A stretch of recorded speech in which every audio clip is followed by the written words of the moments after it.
stream. Right, Kirsty, stop swearing, please. We're live now. Steady on. You've been smiling more than usual. What's going on? I don't know.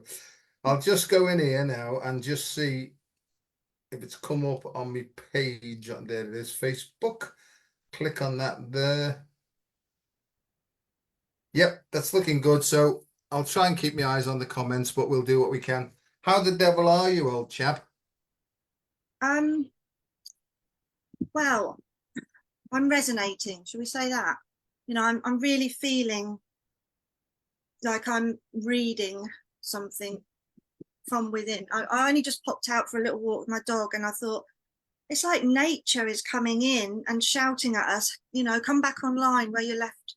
You know, where you left off thousands of years ago. It's a shout. It's almost shouting. You know, that animals, the wild animals, just the air, water, the earth, everything seems to be louder, stronger, and really calling. You know, that's how I am. How are you? Same, exactly. I understand that perfectly. It's almost everything's like collapsing inwards now, coming in and sort of putting itself back together again, really. And I think the more that you let go, the more it seems to, you know, I got all these pictures of like fragments of the one, you know, and the source itself, you know, and in the so-called Big Bang, it was just like I'm going to blow myself up, experience through these individual shards and fragments what's going on. And then at some point, I'm going to call them all back together again to see what the experiences have been, you know. So these might be our individual souls. And I have no idea, you know. I've stopped trying to work out now, right? Whether it's coming from here, whether it's one of them. I've stopped putting labels on things as such. And as I was saying to you just before we started, it's all become very, very simple for me now. I just go and feel. How do I feel? Do I feel open and flowing? That's it. You don't need to analyze anymore. Have a nice day. Would you like a cup of tea or a cup of coffee? That's about it, really, right? You know. Yeah. You know, because the complexity of it just seems to have dissolved now. I feel really well in myself. I'm back in training now, back doing a lot more swimming. You know, I'm working on a few things. I need to lose some weight, you know, only for my own benefit, really, just to progress a bit more. But I'm not that bothered about it, you know. Once upon a time, it would have been. I mean, every time I go and see my mum, God bless her, she's in the nursing home. She said, "I see you haven't lost any weight yet." And I say, "God bless you, mother," right? And then she'll say, "See, I haven't lost any weight, you know, because she's got dementia." So she tells me about 25 times in the 20 minutes that I see her, you know. I've got no idea what we're talking about. But in myself, I feel great. I was just saying to you before, you know, we talk about it, you and I talk about angels and, you know, the protection of angels. And I'm not a religious person. I used to be. At the age of 11, I sort of was sent away to start my priest training, you know, and lots happened in that few years that I was there. But in the end, I had to be taken out of there because I was frightened all the time. I was seeing weird things in the night time. I missed my mother, you know, and they dragged me back out of there and they put me in a Christian brother school. Well, good God, right? Out of the frying pan into the fire, you know. And I've got no idea how to say this, but I can see over time that they were sort of almost like, this is just the way I look at it. It was like drip feeding me with information, and I couldn't really make my own mind up on stuff, you know. Yeah. But when I drank, it was almost like all that was taken away and I saw a completely different world.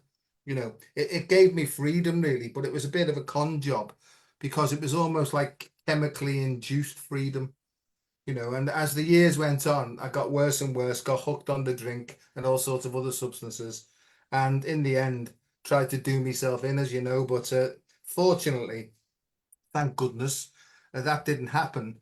But since that point, which was like over 32 years ago, I've almost like had to be clean and sober and work my way back really to that feeling of freedom. And I've just gone on a lot there, but I feel free.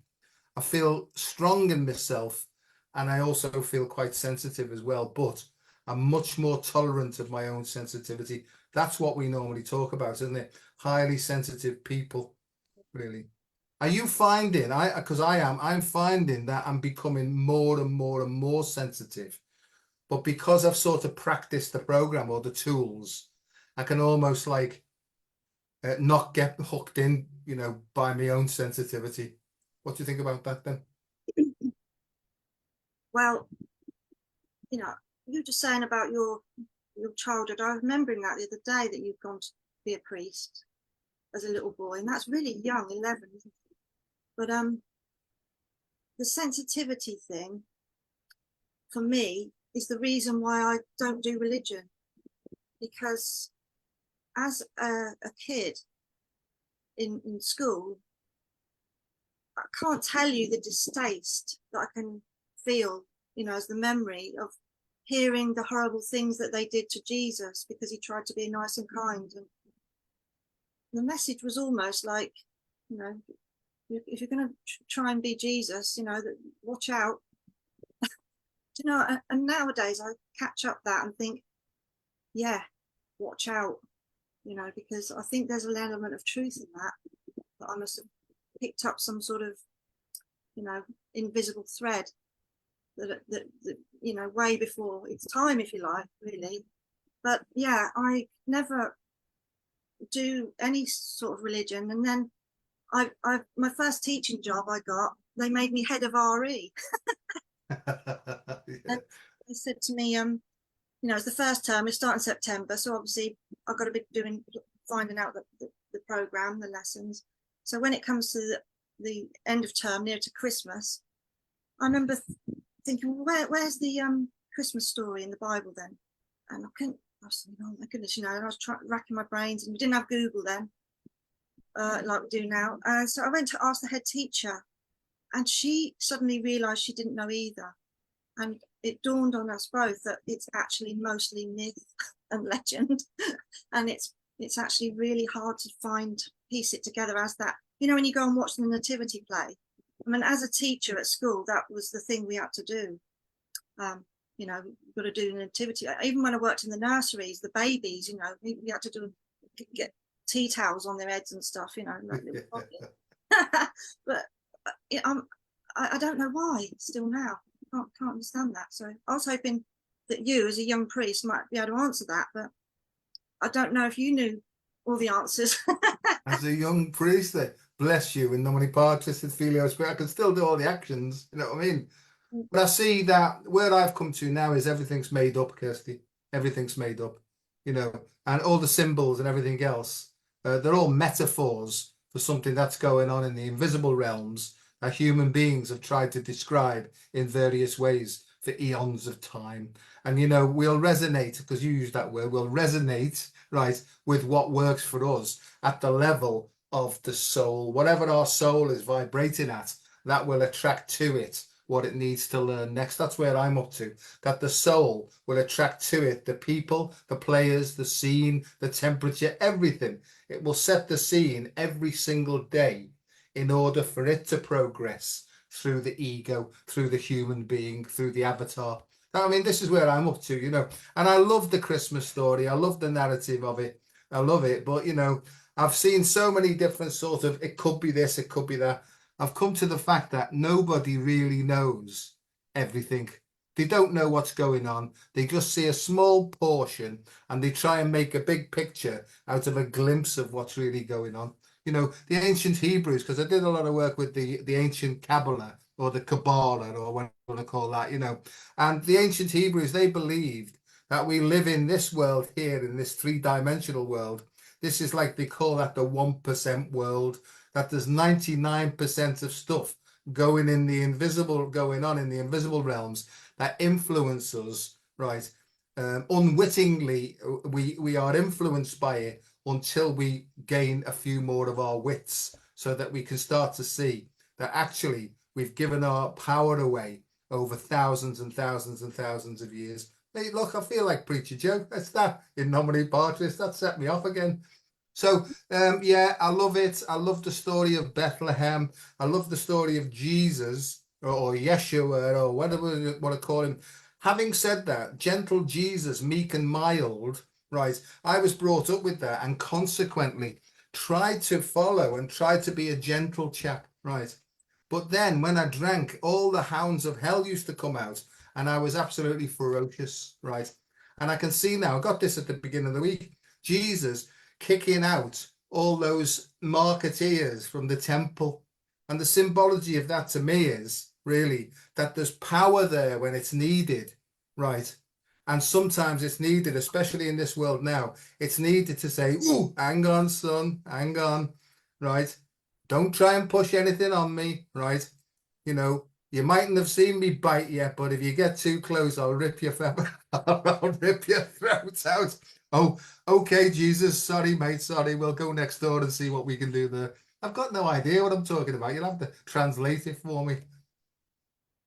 Well, I'll tell you, this week I was just looking at what the Pope has now issued about the supernatural and how he's looking to suppress and definitely making an effort to pull away from the apparitions of Mary that have been so popular, but as mysticism, you know, not as canon. And so I was looking at that and I thought, wow, the world wants, the Pope and the Vatican, they want to suppress Mary. Next minute I get a message from Dr. Joe, do you want to come on and talk about, when there's a picture of me and Mary? I'm like, well, hallelujah, someone's trying to bring it forward. So, you know, these coincidences, they're not to be sniffed at, are they? They're, you know, there is an agenda working its way through. Now, oh, definitely. my message, I talk about Mother Mary because I had, as you know, because I'm a seer, if you like. I don't know what, you're not supposed to use titles and things really, but that's my, if anyone was going to ask me what's my thing, you know, that I can see things, and I've always been like that. And so when I was ill in hospital, and some friends in the Catholic faith heard about it, they knew I was pregnant and they were worried about that. So they decided to go and do this Divine Mercy prayer, and they used the rosary, went and did it in the church, did it properly with the, led by, you know, the priests and everything else, and put my name into it. And so, you know, me being a seer, I saw her come in the room 4 nights in a row and actually had contact with her. And that was in the year 2000. And so that, my first ever contact with a ghost or spirit, if you like, that I've always seen all my life, that starts to talk to me about Mother Mary, really changed my thoughts, because I wondered why they'd chosen me. I'm like, you know, I'm not the one to tell, love, you know. When she came in, she said to me straight away, hello, I work for Mary. And I didn't know who she was, and I didn't know who she meant. But those words have stuck with me all this time. So the messages that I give was what I was told by Saint Faustina through those times. And I don't see that as anything huge and you know, anything different to normal life, because my normal life, if I could sit and tell somebody my normal life, what it's been like, you know, I could tell you stories of all sorts of ups and downs and dark doings and all sorts of strange things, as well as the imaginations of your own mind and your own subconscious, and, you know, and I've had to try and learn all of that. So my thoughts on Mother Mary is that that is some sort of entity.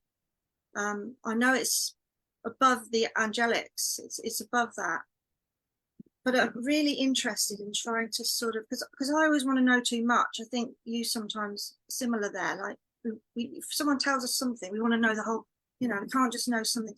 That's part of sensitivity, that we have to deeply understand everything before we go forward, you know, that we're often interpreted as being hesitant or shy or even not sociable, because we've got something that we've took in, we're trying to sort it all out, and I don't want anyone to know. But so it took me 20 years to come forward and publicly say that I'd seen Saint Faustina. I know that the bishop and the priest were informed, and I know they thought it was correct. They because at that time she hadn't been canonized. It was just coming through. That it was just before she was. And that the Catholic churches were being told by the Pope that it was John Paul II then, use this prayer, Divine Mercy, because she is performing miracles and being seen by people who are having the prayer said. So I know it's not just me that happened to, you know, but it has changed my life and made me wonder about more and more and more what's actually over the other side, and what part of that am I living in as I sit here now talking to you. As you said, I'm in the 1% world telling you this. What's the other 99% doing, and who's it got contact with? And you know, that's my mind, unfortunately, overthinks these things, but so that's my story. Well, there's something behind you in a white veil, right? I can see it as clear as anything. Okay. And it's right standing behind you now. It's almost like that picture I put up. It's that sort of image that's behind you now. And there's all white light coming out. In fact, you look like you've got a veil on now. I know it's your hair, but they're the sort of things that I see. And throughout my life, when I was a child, probably about 6, 7, 8, I got clear picture of this most beautiful, beautiful woman. I can still remember the feeling of it, right? And you see, this is what happens to me. It's now something's behind me now, like getting hold of me like this, you know what I mean? And I've got like a thing going up my head. I just try and explain it because, Kirsty, to be quite honest with you, I don't fully understand it, but I go with these feelings now. You know, and I've seen lots and lots of different things, both black and white, if you know what I mean. But I feel now totally and utterly protected now by the good side, you know, by the force. The force is with me, right? As long as I stick to certain principles, and the principles I stick to, and I have done most of my life, right, are to be helpful and as harmless as possible, really, you know. But I never was able to stand up for myself and say no. And over the time, there's almost like more powerful forces that have come from the deep, right, that I've had to sort of integrate into my system, right? And now, if anything's sort of having a go at me, it comes up now as if to say, whoa, hang on, you know. And that's made me sort of almost like feel balanced. I can be really, really sensitive, but I can be really, really strong as well. And it's almost like using both those sides of you, like the yin and the yang, for good purpose now, whatever that means. And sometimes good purpose might mean punching somebody with love and knocking them out, you know, well, you know. So I never really know. But what I try and do is feel my way through every single moment, always asking, what is it you're trying to show me here? Right. Give us the information clearly and show us what action you want me to take. I've got no idea really who I'm talking to, right? But I've done this for such a long time now. I'm confident in my own abilities now. Always knowing though that I haven't got it cracked, you know, because I think discernment, especially in this day and age with all the jiggly pokery and trickery going on, it's important to try and take time to sink deeply and try and feel your way through what's correct, what is true and what is not true. And what I've learned is if I don't know, I don't have to do anything. Nothing's that important, right? Unless there's a bus coming at me and my physical life is threatened there and then. Other than that, everything can be wait, you know, it can wait. So I sort of put it on the back burner, right? And I just say to me heart, I'm not quite sure here of what to do. Give us a clue when the time is right. So that's where I'm up to with things. And where I got led to, the vision I saw was always associated with like Eastern, right? It was always like, I remember when I was a kid, there was an advert for like either Fry's chocolate cream or Cadbury's flake or something, and there was like an Eastern woman in a cape and you know and all that, and I can remember as a child, right, understanding and knowing what that all meant, you know. So I've always been attracted to that side of things. The big attraction I got was with ISIS, you know, with ISIS being the representative, the Eastern representative of the sacred feminine, you know. So I know that I've been, if you like, in the service of the sacred feminine all my life and continue to be so as well. And I got a clear message of somebody says that I am, and I don't get too involved in this, but I am apparently a protector of the daughters of ISIS, right?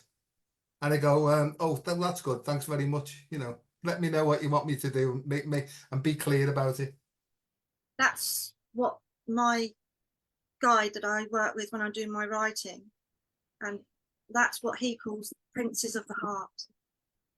that's how he described to me the sensitive men that are working under the divine feminine. And he explained it to me that at some form, in some lifetime, because there's many ways it can express itself, but they have ritualistically taken an honor oath to protect the feminine because the awareness of its teachings being suppressed. And this has come through many religions and many, not just religions, it's very popular again now. So, as I don't know if you can remember, but when we first started talking, 2019, I'd seen you doing a talk about your experiment on the heart rate and how if you got it to a certain pace, that you, and basically what you were explaining was that the nervous system would react and that then the psychological energy body, whatever, would also fall into place. So at that time, while I was very ill and I couldn't really get out of bed, and you were one of the first people that I was brought attention to, and I feel guided to look to for that teaching, because it became the beginning of my understanding of how to recover. And at that time, nowadays, you can look on Google and you can see lots of people talking about recovering from, chronic fatigue and all different nervous system disorders, because it's quite popular, although it's not popular at all with doctors. They'll just look blank at you. But when I saw you doing that talk, and that was the very early days, it wasn't talked about a lot on here. And when you and I first started to connect and do our talks, we always connected on that link of talking about sensitive in a way that understands it as being layered. So in the physical sense, it's the layers of the physical body and the nervous systems, the middle connector between the mind, the psyche, and that's what you were explaining and showed in your results of your tests. But also, when I was ill and the guides spoke to me about why I've become ill, and they used that term to me, it's because you're sensitive. I understood a whole new like a flavor, if you like. I talk in weird ways because the spirit world doesn't present to you easily as us two talking. It's actually it's much more like trying to read something from fine art, trying to hear things from guides, because they don't always come and talk. They do sometimes, but mostly it's all, oh, you've got to work that out, and I think, oh, right. But yeah, so the understanding of the sensitives came to me in 2019 when I was ill, and was my beginning journey of I started to research why being sensitive might have made me unwell and had crashed my energy system, and my physical body was just saying no. I mean, nowadays, Gabor Mate talks about when the body says no, he's got books, this is all famous. It wasn't back then. It wasn't so well known. It was only just early days for all this. So I think you and I have always linked on that idea of connecting. Your science sort of side of it definitely has helped me. And it's something that I've gained a lot of followers for, because they are interested to see how I'm getting better, because I have many people who are recovering from all sorts of things. And I know you and I have talked, once we did a talk just about your recovery yourself and your 12 steps. And, you and I have talked about this idea of recovery and the whole layered aspect to it, and the spiritual nature of it, the physical and then the psychological. And I think that's where the world's going. And I think the people that have had possible traumas or situations where they've hit a brick wall, for example, mine was just couldn't get out of bed anymore. Yours was when you were told, look, you've tried to kill yourself, and you decided, what, you've got to wake up from that, And I think there's many ways that the sensitive community are having those experiences en masse at the moment. And the news they need to hear is how to function, not just physically, and what food to eat and all this sort of thing, but they need to understand how their physiological system is connecting and how it affects their emotions. And I think that's all you and I have ever aimed to do. If people just go back and watch all of our videos, it's almost like they're all on that same theme, that same topic. So before we come on, I was going to ask you, do you know about the mitochondria? in the cells. Yeah. Can you help me with a connection? Because we've talked about the nervous system so much and about how it's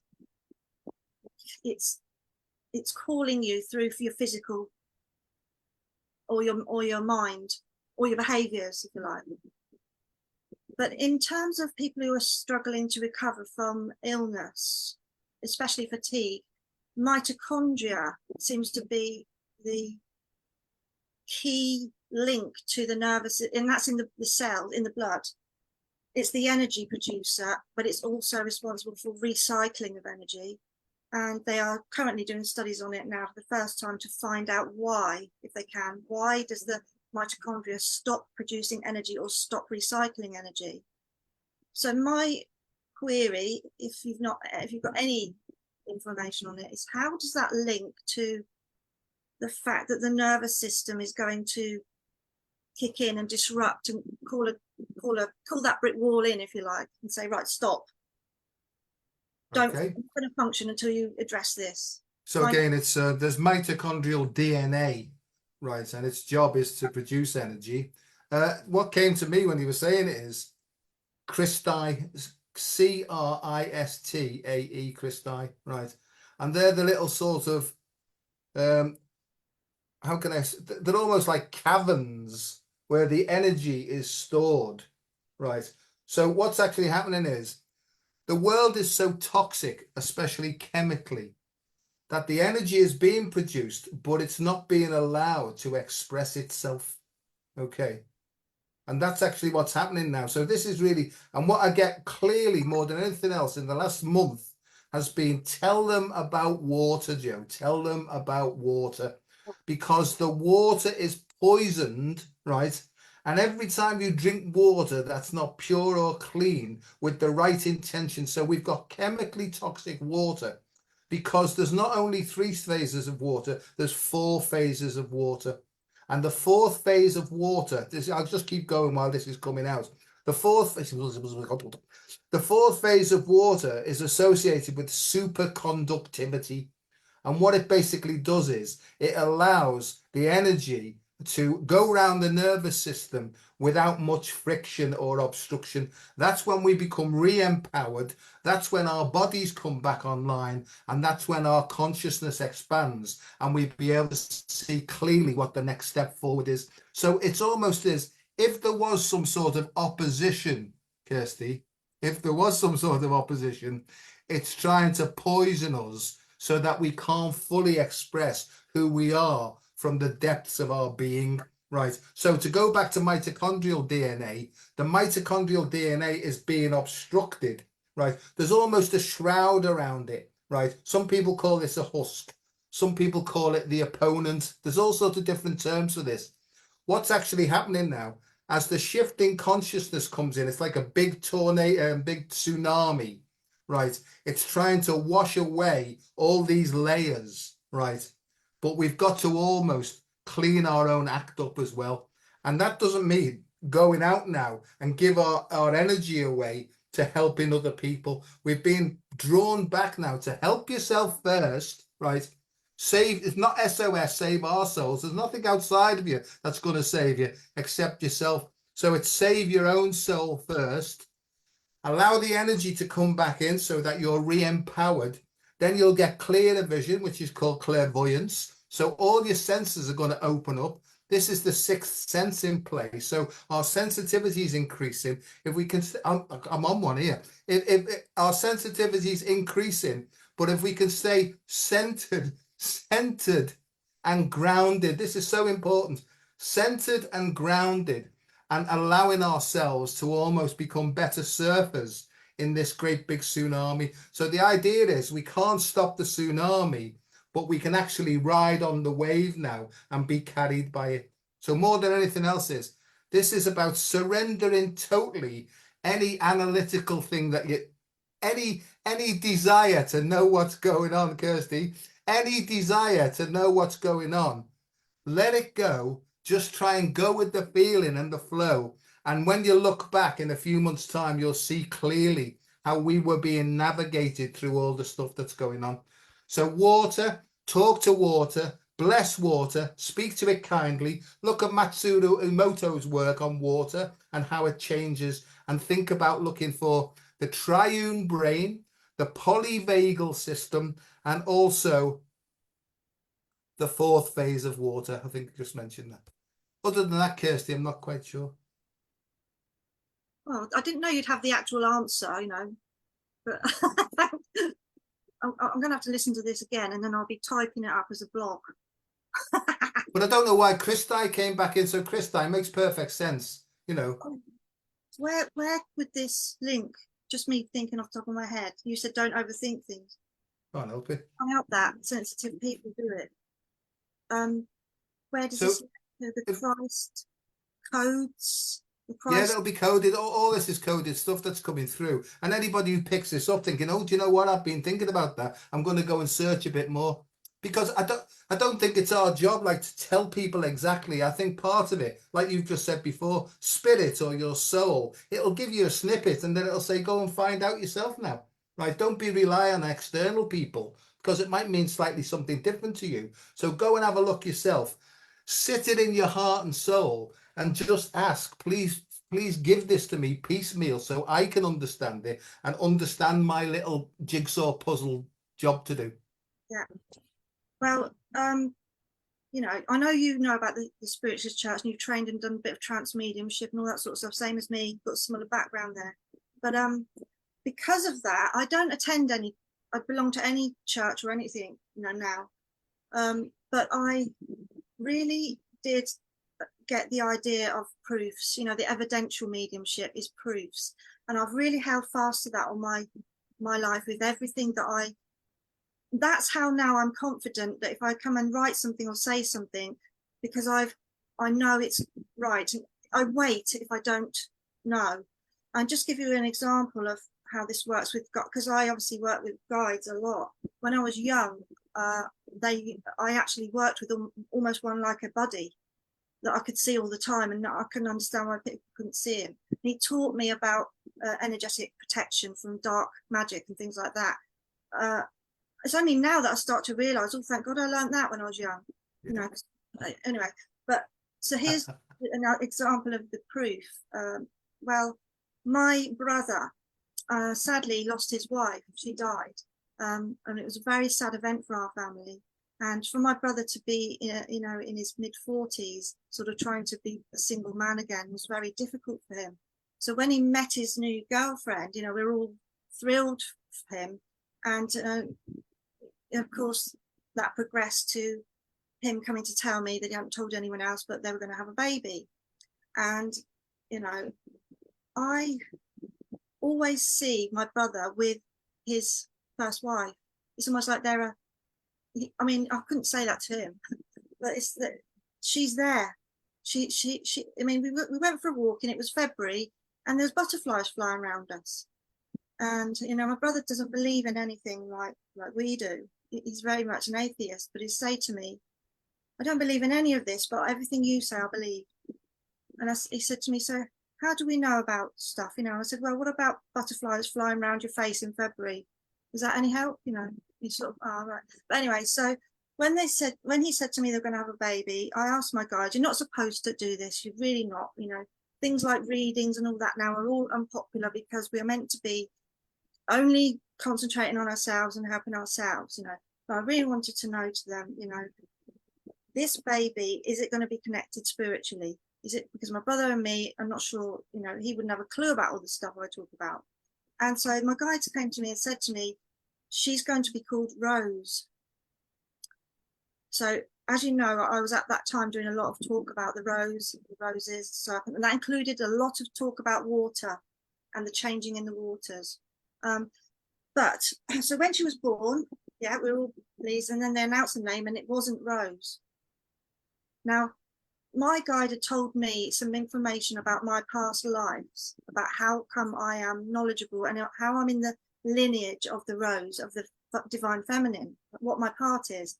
And I said to him, the proof will be that you gave me the name Rose for my niece.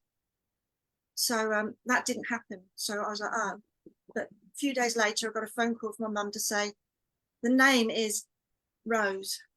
So it was the second name. And I was like, oh, thank God, you know, Yeah. this time I've been making this all up. So, you know, I stick to proofs really, really strongly, because one thing I can't stand is when, you know, someone comes up to you and tries to be psychic. Yeah. You know, oh God, that's so 2012, isn't it? You know? No, I agree. I agree with you. It's like a handbag spread, isn't it? You know, they're that quick. You know, what about that? What about that? Oh, yes, you know, and all that. You know, no, because I'm like because I was trained in that. I was trained mostly as a spiritual healer, but information used to come through while I was doing healing, right? And people would want messages there and then, and we had a rule: don't be asking for any messages. You're having healing. Maybe afterwards, if I feel compelled to do it, I'll say what I was getting for you and stuff like that. You know.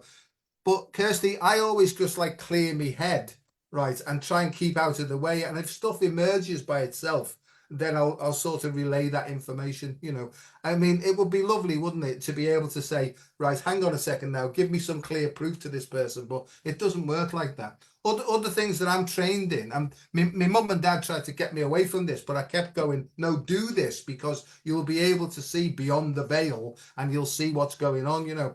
So I did a lot of that mirror gazing, you know, with a candle, looking in the mirror, and I would feel this, and I would think, "Ooh, you know." And I was talking to my sponsor in AA as well. He's saying, Joe, if you're getting the feeling to do it, then go along. You've got nothing to lose, right?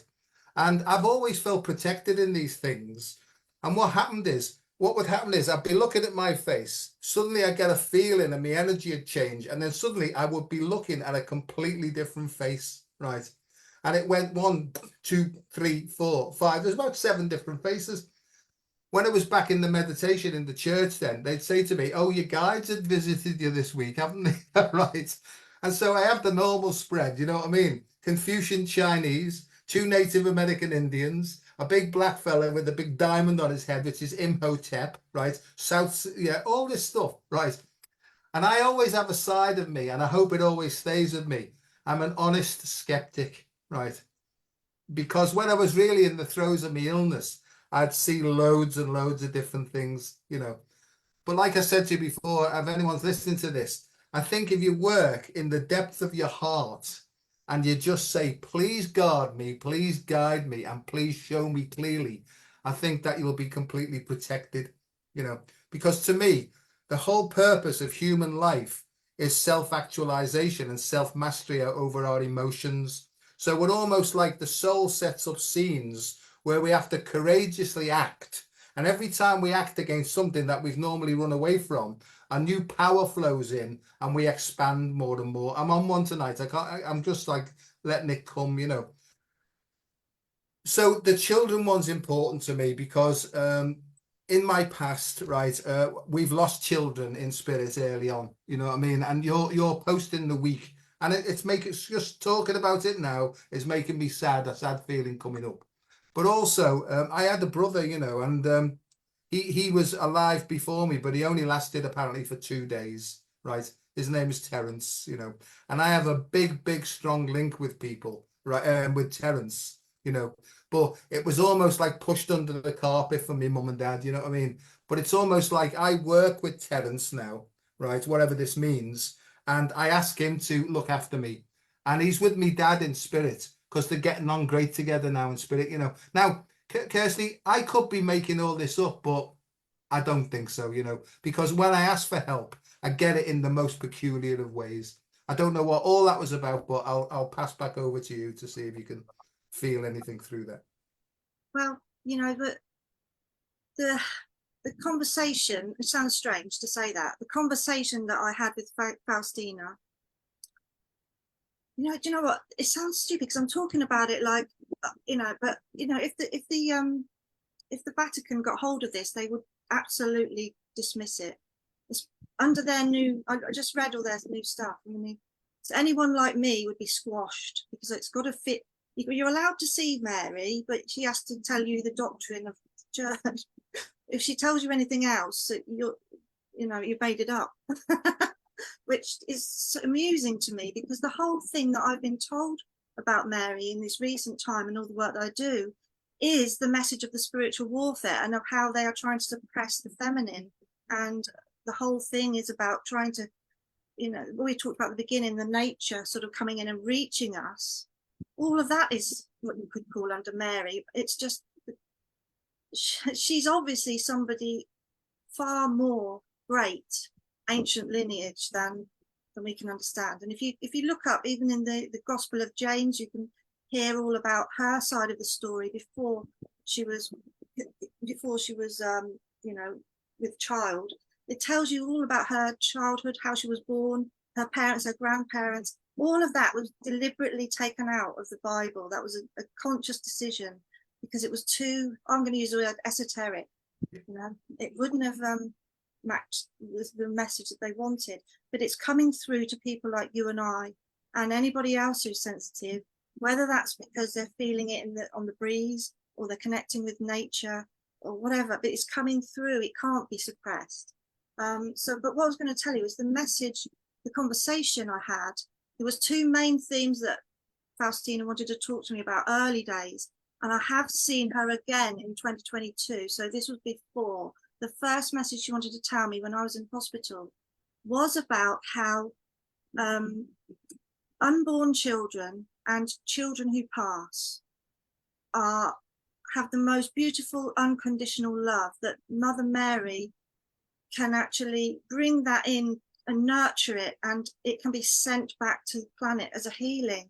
And Faustina was telling me that some souls choose to do this, you know, so they don't actually intend to be born.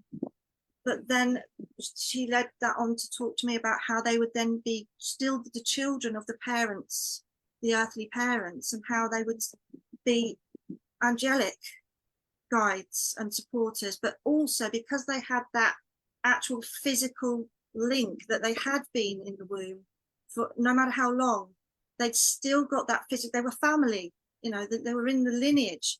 So you've got a higher form of, more pure, if you like, form of angelic support, and a way of bringing that through to certain families, as well as delivering it to the whole planet, you know. So it sounds, you know, it's such a weird thing. I think people must think, oh, what, you know, what?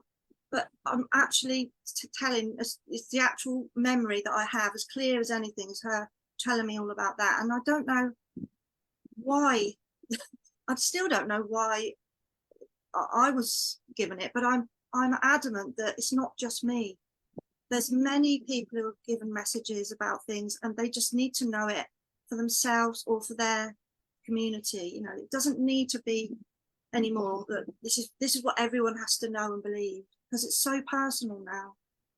So you know, your story of, I mean, even animals, the animal growth in empathy has just taken off, I think, since sort of like the millennium, because now you're seeing crossbreed animals connecting in love connections in family groups, you know, like we've got here a seagull that's adopted us, and it's forever sitting with the cats, and they don't even seem to notice it's not a cat. They treat it as a cat, and it's wanting to connect. It wants to emotionally connect with me and my daughter, and you know, it will come to find me at the window. It can try to look on the window ledge. It's trying to look through what I'm doing when I'm tidying up upstairs. It will sit on the car and watch me do the ironing through the kitchen window, just sit with me. And you know, animals is another strong, sensitive empowerment, if you like, that is coming through the divine feminine work. The way that animals connect, crossbreed, the way that they're trying to connect empathically to humans, and you know, not just because they want food. Yeah. They want to know what you're doing, who you are, what you're up to. The other day I got into my car to try and find something in the glove compartment, and the seagull jumped on the bonnet, and it was almost like it had jumped on my lap. And there was the glass between us, but its face was so close to mine, and I could feel a person, you know, and I think that's growing. I couldn't agree more. I'm so attached to our animals as sensitive people. I couldn't agree more, honestly. I mean, I'm massively into cats myself, you know what I mean? And we've got 2 rescue cats. One's old, who hasn't been too good, but thank you everybody for sending out love, because she's perking up a bit. But we have another rescue cat that we got from Cyprus, Griselda, her name is. Definitely a witch's cat, you know. But she jumps on my chest at 4 o'clock every morning. Hiya, Dad. Are you getting up yet? You know what I mean? And her face is right in mine. And then she'll turn around, stick her bum in my face, and then settle down. You know what I mean? I've got to like shift her tail out of the way and stuff like that, you know. So that's my early morning sort of get up now. You've got work to do. But no, it's massive, that really. And I think what I keep getting is, from a neuroscientific point of view, there's two aspects of the nervous system. One's positive, if you like, not positive in a positive sense, but it's a positive plus, and the other's negative. But the plus is the masculine side, and the negative is the feminine side. The plus is the white, the negative is the dark. That's the feminine side, represents the womb. I'll come to it in the morning, in a second. The positive side, that's been out of balance and being too pushy for a long time, is now being reset, really. And it's being asked to just back off a bit now, right? While the sacred feminine, so it's being asked to reverse a bit now, to create space, to allow the wisdom of the sacred feminine to come through. What I want to just say is, it's got technical words, this. The sympathetic side, right, is called ergotropic, and that means the worker. I'll get to this in a second. Didn't know it was going to be a lecture. But on the other side is the trophotropic, and it means to nurture. Okay, the ergotropic is to do with the fight and flight and defensiveness, right? And sometimes bullying and stuff like that when it gets too much. But the other side is all to do with rest, digest, recovery. So that's what's actually happening as everything shifts. The sacred feminines come back in. It's working through the vagus nerve and the parasympathetic nervous system. And in order for it to be balanced, we have to get our heads out of the way and allow this natural process to take place by itself. So this is about surrender, letting go, not trying to work it out. It will balance itself out naturally, and then we'll be able to see what we need to do next. That's the science of it, and it really is happening. And how can you get there? Through becoming aware of your breathing. And we've talked about this a lot. It's just breathing in, 2, 3, 4, 5, out, 2, 3, 4, 5. To sit there 3 10-minute sessions a day, just in allowing the breath to come in and go out. And inspiration will come into your head to say, turn left at the bottom of the street. Try and follow that guidance. And I swear to you, it will lead you to a place beyond your wildest dreams. Well, what you've just described is how I have recovered to where I am, and what I'm still doing to work on recovery. Yeah. It is, and it has to go in its own pace. I can't rush it. In my head, I might want to be ahead of myself. Some days I have frustration where I think, I'm fed up of this and I wanted to be doing blah, blah, blah. But I'm in this process and I've got to continue it. So I know it works.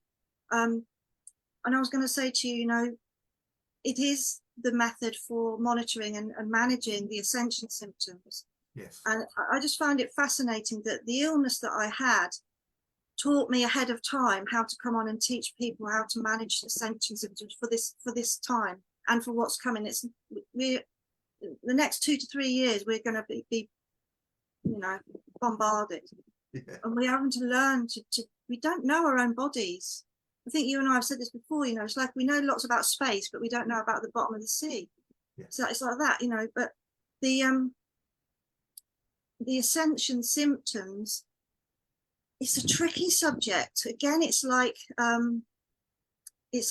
giving a psychic message, it's because some people, and me included, have to work out where it's a medical, physical issue and where it's something coming in. But they actually, in my case, they work together, because when I understood that my nervous system had a way of reaching out of Kirsty and reading things like barometric pressure, is there going to be a thunderstorm? How comes I'd have a migraine every time there was going to be a thunderstorm, things like that?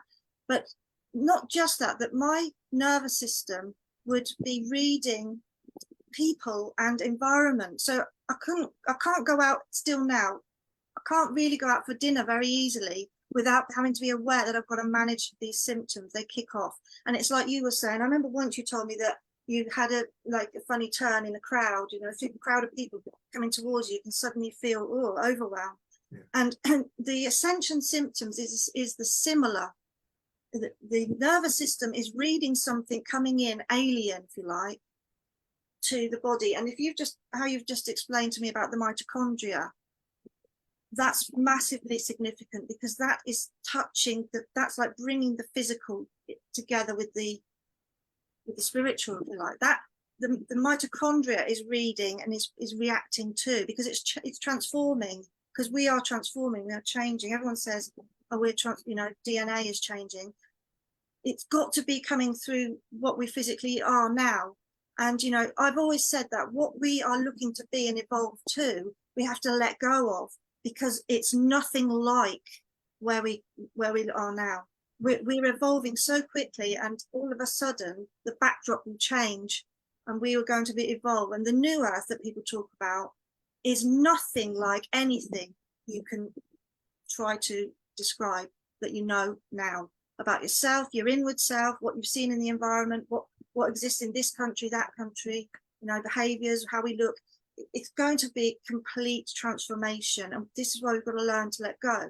So I feel that the illness that I had has taught me a way, and I hate it, I have to say. I'm not enjoying it. I moan about it all the time to the spirit world. They're like, you know, thanks a lot, but I'm having to go through it, and I know that a lot of other people are, and they link with me on this, and they contact me and say, thank you for saying it, because people aren't saying it. That this ascension symptom things, why we're feeling it, why we're hypersensitive to it, is because our nervous systems are already open to reading and communicating back to us through the fight and flight. So it's why a lot of people get anxiety when they're out of the depth, you know, getting out that overwhelm. So, for example, if I went to a pub to try and have dinner, you know, and it's full of people and they're all trying to talk loud. It reminds me of being in school when all the kids was trying to talk at once, you know. I want to jump up and go, quiet, you know, I'm trying to eat my dinner. I've completely changed, that I almost can't tolerate the world how it is. I'm almost allergic to the world, and I have to try and ground myself back in to be coping, because overstimulation can come from nowhere. So in the background there was music playing, and you couldn't really hear it greatly, but you could hear it, you know. Yeah. Noises of chairs moving about, the echoiness of the room. It's an old site, so it's got full of ghosts and, you know, nuisances that want to talk to me when I want to eat my dinner, not just people that, you know. And this is how the sensitive people are finding themselves, like, what the heck is happening to me? And the answer is to learn about how your nervous system is trying to talk to you. And it might talk to you by giving you a pain in your knee, so that when you get up you can't walk, or, you know. Yeah. And I think that this is the message that probably that you and I have been aiming for all this time, is that people just need to recognize they've got to slow themselves down. And in fact, you know, when I was ill, this really frustrates me, because every therapist or holistic practitioner or doctor or anybody I've seen about my illness who seems to know nothing about it all says to me, have you tried meditation? Right. And I'm like, right, the night before I became very ill and I couldn't get out of bed, I was running a meditation class for 40 people. And, you know, you talk about the trans stuff. By the way, the trans medium stuff, the more clairvoyant you are, the more you can see it. Yeah.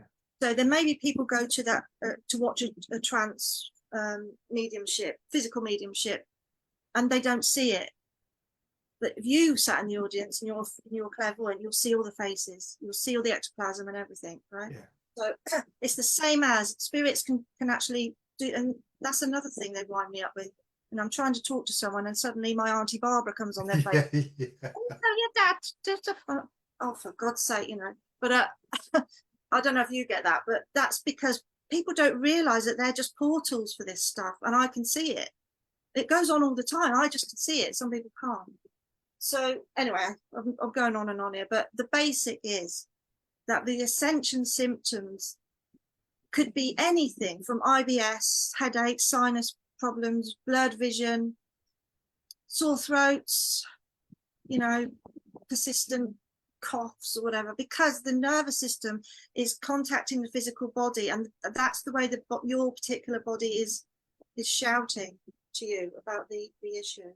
So I don't know if you have any advice for managing that, because Yeah, this is what I found is that every tug, every pain, every discomfort was still another aspect of our ego that was hanging on, that perceives a threat. It perceives a threat because the divine in us can't be threatened. It's just open and flowing all the time. So it's an indication of an obstruction at different levels. And I think, you know, it's just rather than to react upon it, it's to feel it and then breathe and take a step backwards, almost like that you're making space to see what's actually running through your own consciousness, and then say to your intuition or your spirit or whatever, what is it exactly that you're trying to show me here? And it will always be taking an action or seeing something clearly, right? So that brings you back in alignment with your soul. This is my understanding of it. So sometimes it'll say, you over exaggerated there and you told a bit of a fib, right? Go back now and say, I've just over exaggerated there and I've told a lie, right? And that will be embarrassing. But before humility always comes humiliation, right? This is part of the plan, really. So it's about learning to be ruthlessly and rigorously honest, right? With yourself first and foremost. So people who are sensitive like us, what happens is, do I have to? It jump ups into our head and we then try and justify the fact that we don't have to take the action. But in the end, it will come back again. It'll grab you in the gut. It'll say, look, we're here again now because this is associated with a specific principle. What you need to do now is go and be more honest, or go, you know, and sometimes this is associated with not just our own stuff, it's actually ancestral as well. Kirsty, there's so much. I just want to say this, right? When I got a St. Faustina thing. She died when she was 33 years of age, right? So 33 is obviously, it's okay, here we go again, it's back now. It's important 33 because it's associated with the spinal cord and all that sort of business, right? But she was visited on many occasions by Saint Joseph. oh, Right.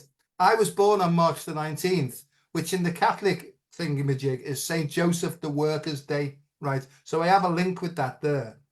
But the point about it is Saint Joseph the Worker was representative of the balanced human being, the balanced masculine, okay?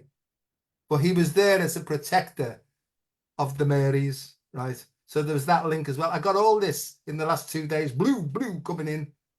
Yeah, absolutely. See, look, and I can't explain it, and I don't care really. It's not a big deal to me anymore. It's like, what is it now, you know? And people say to me, have you prayed to Jesus? I said, I tried it, but I think he's on holiday at the moment, right? Or he's got his phone turned off. Oh, they say, you know, oh, you can't be disrespectful. I said, look, he's me brother, and he likes a good joke as well. And that's the attitude I have to all these people or beings or persons. I have a light-hearted approach with them. But sometimes I'll sit down and say, okay, time for joking's over. This is a tough one, this. Can you give me... See, I'm looking at you now and there's the whole thing that's just come in. You've got the veil on. You've got that white thing there, just like St. Faustina now. Kirsty, I honestly, I've sometimes sitting with my wife and we're watching the telly and I'll turn round, right, and it'll be somebody else completely. And she'll say, who have you just seen? I say, I have no idea, right. Can I get back to looking at the film? yeah. So, but 33 is the same age that Jesus died. That's right. So, the Faustina had a job to get her word out, because it's too much like what we talk about. She'd get on great with us. In fact, that has been a lot of the connection. I think she does already. If she gets on great with us. I mean, I've tried to ask her things about, you know, how did you cope in that environment, in that religious environment. But and actually I've written a post about what she answered to me, and she said to me that witches and nuns are no different, that they're one and the same. It's just a way of managing, keeping yourself safe in the times that you live in. But she saw all sorts of angels and demons, exactly like me. You know, when I look at her diary, and because of the way that she wrote, which was very creative, you know, like as we talk, and very excitable, they suppressed her divine mercy. And obviously it's the painting of Jesus with the rays of the heart. I love that. But it looks to me, as we stand today, with all the talk they're doing from the Vatican, that she would be somebody that could be suppressed again. And it looks as if they're making an attempt to distance themselves from anything which comes from supernatural and not from scripture. And this is actually causing a big rift in the actual Catholic Church, because there's many Catholic followers that follow it because of the Marian messages and the supernatural part of it. And most of those people say they feel they've felt a presence. You know, if you're working under the lineage of the rose, you're carrying the frequency of something that you can't remember. Like I said, we've already talked about how there's information out there about how Mary, you know, when she was a child, she was her own birth was very similar to the birth that she had. You know, that she had elderly parents that hadn't been able to conceive, and that they lived in a community where everybody was close to God, and they were living in a completely pure way, natural way. And it was deliberately, she was sort of highlighted immediately as a pure presence. You know, angels were involved with not only her mother giving messages of her birth, but the grandmother giving messages of the birth of Mary's mother. And the mother line in the Bible has all been removed. It's all only about the father line. So what you said about Joseph is fascinating, because I went to Greece, I went to Zante, and I saw this Black Madonna I went to see it in the church. And when we went into the church, I was just a tourist. I think I was on my honeymoon, so I was only young. I didn't know anything about religions and things like that. I just couldn't wait to get to the beach, really. We went into this church, and it was full of ornamental stomachs, feet, fingers. Everybody who said that she performed a miracle had actually had something made in gold or silver, and it was all hanging everywhere. So I thought, wow, there's a lot of people. You know, it was very impressive. So I went and stood right in front of the icon and said to it, okay, I was only young, didn't have any health issues. I could go back now, I'd love to, but I said to her, well, okay, so I've got no health issues to ask you, but what I would like to ask is, can I have a child like you did? You know, that's your fame. You, the mother and the child, that's what I want to be. And 9 months later, so 40 weeks later, my son was born, and his name is Joseph. That's why he's called Joseph, yeah. So if I look back in my life, there have been little hints. And the reason I'm telling you that story is to tell you that you're not the first person to tell me what you've been saying. People see it a lot on me, even when I was a young teacher. And in teaching, I had to really hide my spiritual side, although I used it. And you know, at one point it got very dicey, because I could see, I saved a child that was in great danger that no one knew, and I actually had the police come and ask me, how did you know? And I couldn't tell them, but I knew because I'd been told. He'd been highlighted to me. Anyway, so you know, when I come on any talks, I talk about spiritual belief, but I try to bring in the sort of faith of non-religious, of what comes to you, because I believe that is what the mission is. They are trying to reach people and call to them, and some people have that sense of there's something with them, something beautiful. Yeah. And I'm going to say that the reason that I really think that we look to Mary at this time, and why we all resonate with her as non-religious people, is because the state of the planet, the 3D planet, I think we all need a mother. We are all calling it in. We need a mother. We've not got the mother that we, you know, spiritually. we could have had, but it's been taken away from us. It's not been put into the Bible, for example. If I was listening today to that, all that again about her childhood and how she was picked out and put into a pure environment and then put into the temple at Jerusalem as a baby, and that she was completely, right from the word go, it was known, you know, that she was sacred and different, and that she had supernatural abilities. She walked from 6 months old. They're saying that she could walk, you know.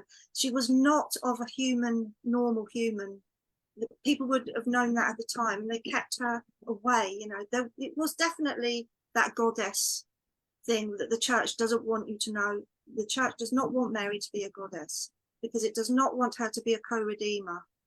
I think more than anything else is, it's like apparently what Jesus is supposed to have said is, I can do all this stuff here, but there'll people who come after me who can do better stuff.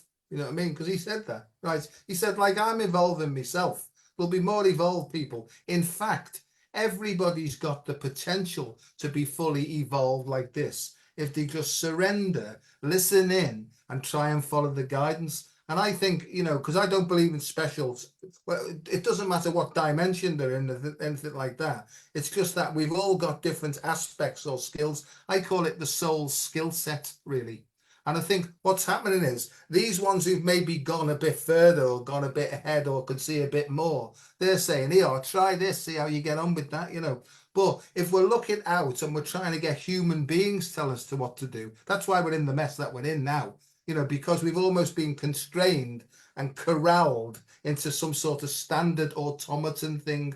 And I think I think this is about collective individuality, but with the same message. Make the world a better place. End of story. It's really, really simple. Use your skills and let them come out, play with them, express them, but make sure that it's healthy and it's harmful. Couldn't be more simple than that. And that's where I'm up to.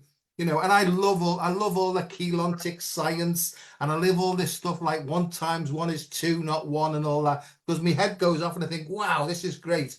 But in the end, it's what you do right in front of you that determines whether it's going to be positive or negative. That was like clear.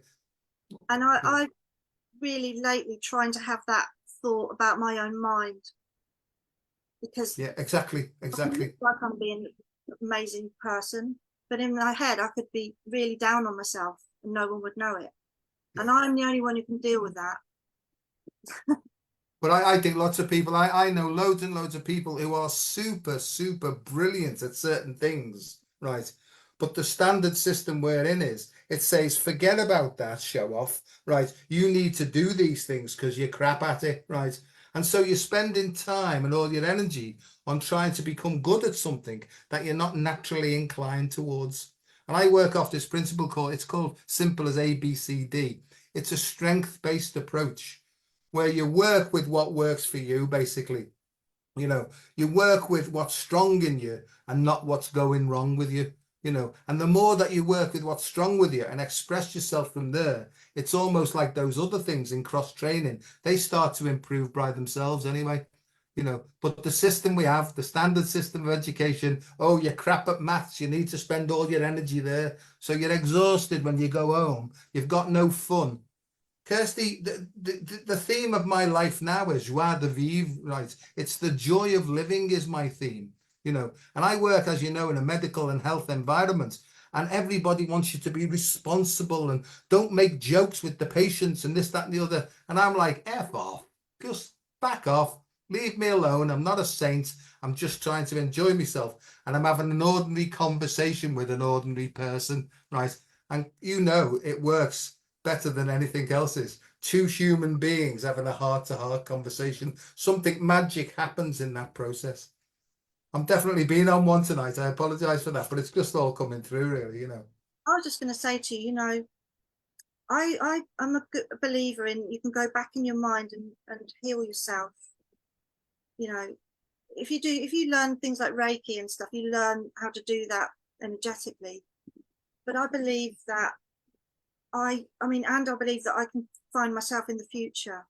So I think about going back to when Kirsty was struggling, you know, I've been talking to her, but I was going to say that, can you imagine if you had not been saved and you had actually achieved your, you know, your end? I am one person of many that must have some sort of thread to you, whether in whatever dimension or layer, that would not be sat here talking about how I'm getting better if I hadn't have seen you talking about your thing. But So I think we all do that. I think if we can be honest about, they say in Alcoholics Anonymous, where the fellowship that I belong to, they say just share your experience, your strength, and your hope. What it used to be like, what it's like now, and how you hope it's going to be in the future. Forget all the theories, that's not important. Just talk about exactly what's happened to you, what you've done now, right, to get better, and how you're looking forward to improving things in the future. And just by talking at that level, something magic happens. People open up and they go, you know, I think I'll have a bash at that anyway, you know. And what I like more than anything else is the simplicity of it is give yourself some time, breathe in that way, allow some space to develop, and it's almost like little gems of information and nuggets will pop in. And when you say things like this to yourself, oh, I never thought about that. That's when you're getting like answers chucked in. Why don't you do this? Why don't you do that? You know. God, we haven't half gone on. I think I'll have to go and have me tea. Or we call it tea here. People call it lunch. Not what do they call it? Dinner. on Downton Abbey, they call it dinner. Yeah.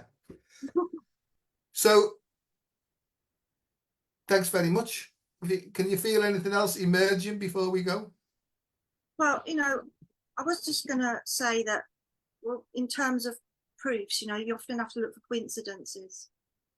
And, you know, the very angelic one is when, and this is where you have to be careful with medical or mental health, because you have to really test this out. Because here's just an example. So I was trying to make a crochet thing, and I was just going to take it to show my mum. I was going to drive and show her.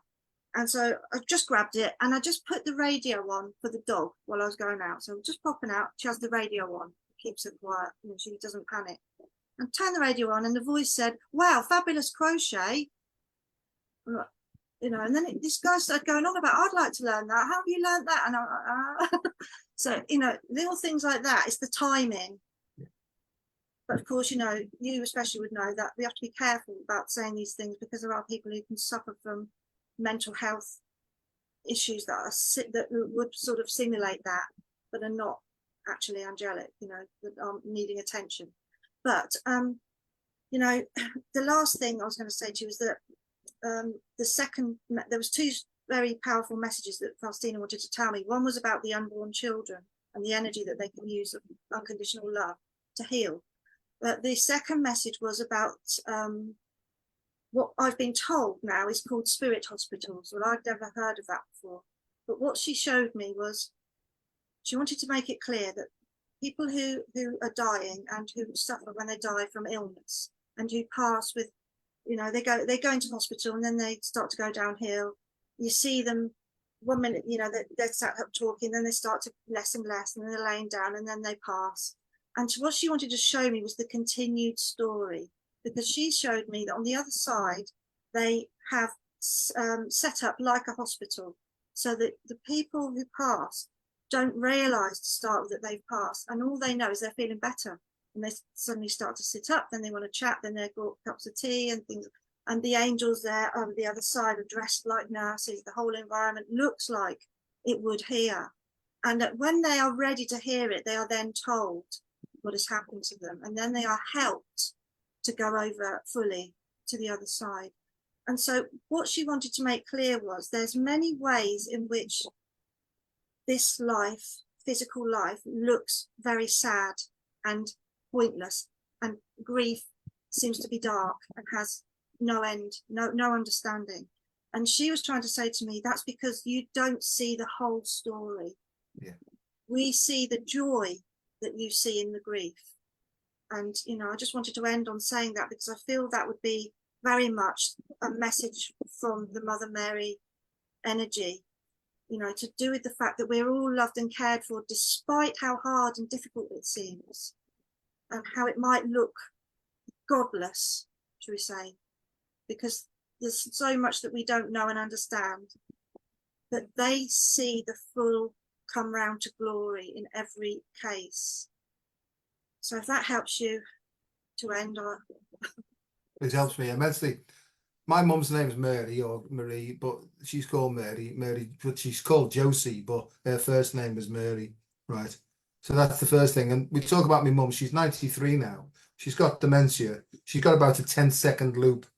But sometimes we'll go in and she'll say to me, son, I want to go home. I want to go home. And she's crying, you know, making me sad talking about it. And so I hold her hand and I open up and I say, Dad, I know you didn't get on very well towards the end, Dad, but you know, look what's come out of it. Those beautiful children. I have a little joke and I say, will you please bring her home now? And then I say, if it's the will of the one, right? Because I have to say, thy will, not mine, be done, right? And then I'll do some Reiki healing, right? Because I always say, if it's appropriate, because I don't exactly know, right? And anyway, I'll go in the next day and she's like up and laughing and joking. And my sister said, will you stop healing it?